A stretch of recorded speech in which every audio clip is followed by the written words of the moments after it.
Mbah Mangli, wali Allah yang tidak pernah mau mengikuti Gus Dur. Bagi orang Jawa Tengah, khususnya daerah Magelang dan sekitarnya, nama Kiai Haji Hasan Asy'ari atau Mbah Mangli hampir pasti langsung mengingatkan pada sosok Kiai sederhana, wali Allah yang penuh karomah. Mbah Mangli dilahirkan pada hari Jumat Legi tanggal 17 Agustus tahun 1945 jam 2 malam, yang keesokan harinya bertepatan dengan Hari Kemerdekaan Negara Republik Indonesia yang diproklamirkan oleh Presiden Soekarno dan Dr. Muhammad Hatta.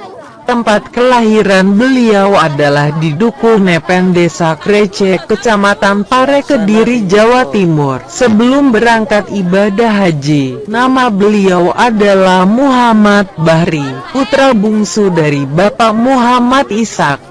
Meskipun dilahirkan dalam keadaan miskin harta benda, namun mulia dalam hal keturunan dari sang ayah. Beliau mengaku masih keturunan Sultan Hasanuddin bin Sunan Gunung Jati.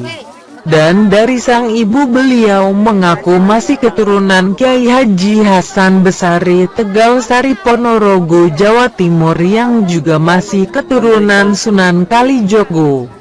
Pada masa kecil dididik oleh ayahanda sendiri dengan disiplin pendidikan yang ketat dan sangat keras. Di antaranya adalah menghafal kitab takrib dan maknanya dan mempelajari tafsir Al-Quran baik mana maupun nasak mansuknya. Setelah mengasuh majelis taklim selama 3 tahun, Hasan Asy'ari kemudian menikah dengan Hajning Aliyah dari Sokaraja, Cilacap pada 1959. Mbah Mangli mendirikan pondok pesantren Salafiyah namun tidak memberikan nama resmi.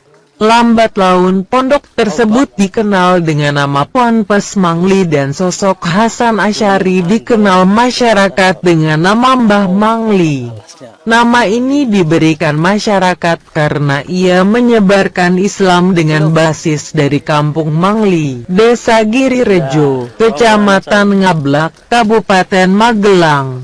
Di bawah bayang pohon pinus dengan kesejukan hawa dingin pegunungan dan dalam suasana hening diharapkan para santri dapat membiasakan diri berpikir dengan kepala dingin, bukan dengan ledakan nafsu dan amarah. Kejernihan mata air Mangli dipercaya dapat menjernihkan hati dan pikiran para santri agar mampu menjadi manusia yang jernih dalam berpikir, berucap dan bertindak sesuai dengan ajaran Kanjeng Nabi Muhammad. Ketenaran pesantren Mangli menebar ke seantero Nusantara. Hal ini terbukti dengan beragam asal-usul para santri yang menuntut ilmu.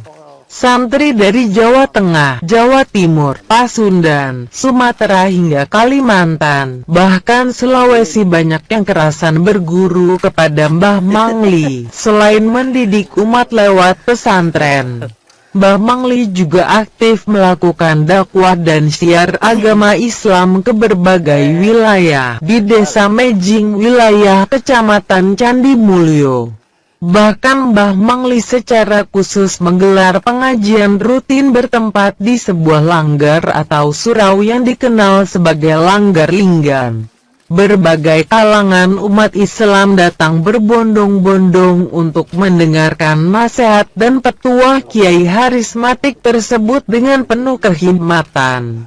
Karomah Simbah Mangli Magelang sebagai berikut. Berdasar cerita yang beredar di masyarakat, Kiai Haji Hasan Asy'ari atau lebih dikenal dengan nama Mbah Mangli bisa mengisi pengajian di beberapa tempat sekaligus dalam waktu bersamaan. Ia bisa mengisi pengajian di Mangli, namun pada saat bersamaan juga mengaji di Semarang, Wonosobo, Jakarta, dan bahkan Sumatera. Ia juga tidak memerlukan pengeras suara loudspeaker untuk berdakwah seperti halnya kebanyakan kiai lainnya. Padahal Jamaah yang menghadiri setiap pengajian Mbah Mangli mencapai puluhan ribu orang. Menurut sesepuh Dusun Mangli, Mbah Anwar, 75, warga Mangli sangat menghormati sosok Mbah Mangli. Bahkan, meski sudah meninggal sejak 1999, nama Mbah Mangli tetap harum. Setiap hari ratusan pelayat dari berbagai daerah memadati makamnya yang berada di dalam kompleks pesantren.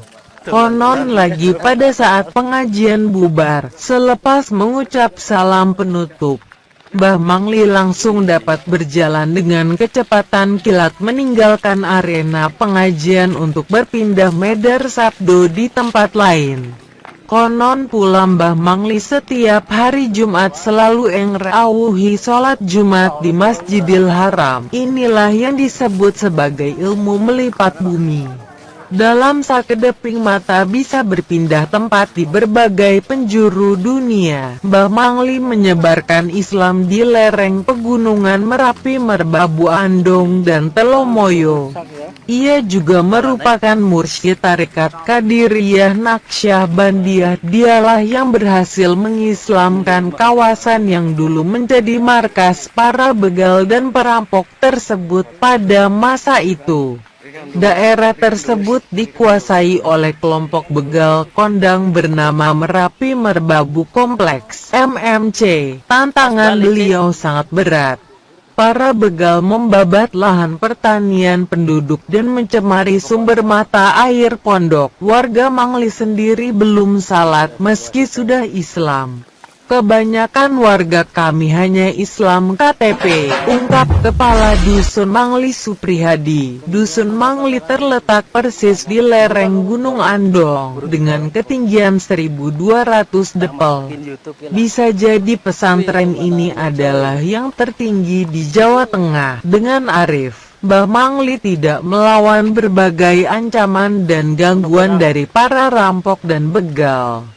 Ia justru mendoakan mereka agar memperoleh kebahagiaan dan petunjuk dari Allah SWT. Keikhlasan, kesederhanaan, dan ketokohan ini pula yang membawa Mbah Mangli dekat dengan mantan Wapres Adam Malik dan tokoh-tokoh besar lainnya. Meski terkenal di mana-mana, beliau selalu hidup sederhana.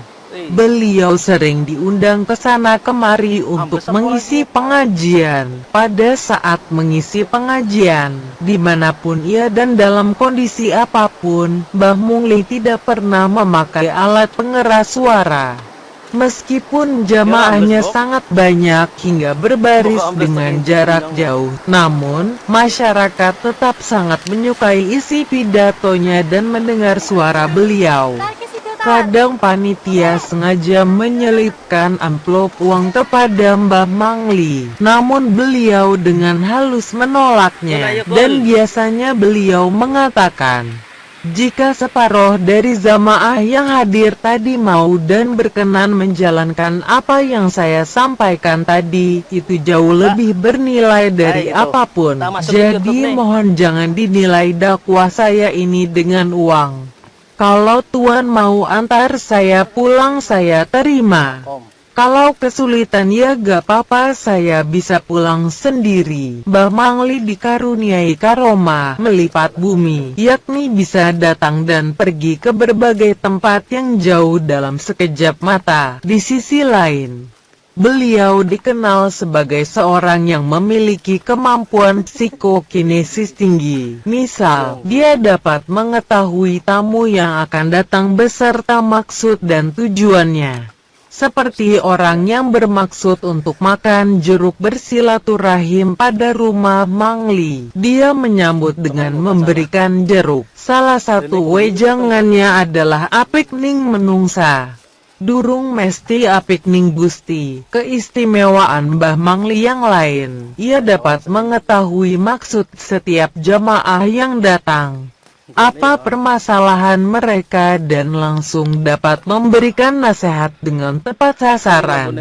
Pernah seorang jamaah datang ke pengajian dengan membawa uang ibunya yang semestinya dipergunakan untuk kebutuhan rumah tangganya. Di tengah pengajian, Mbah Mangli langsung menyindir orang tersebut dan menasehatinya agar uang tersebut dikembalikan dan ia segera memohon maaf kepada ibunya tersebut. Pernah juga seorang tamu datang ke pesantren Mbah Mangli.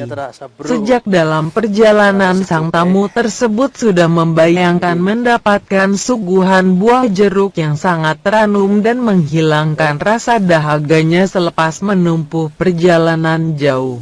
Dan sesampainya di tempat Mbah Mangli, apa yang ia dapatkan? Mbah Mangli benar-benar menyuguhinya dengan hidangan jeruk keprok yang sangat segar. Pucuk dicinta ulam pun tiba.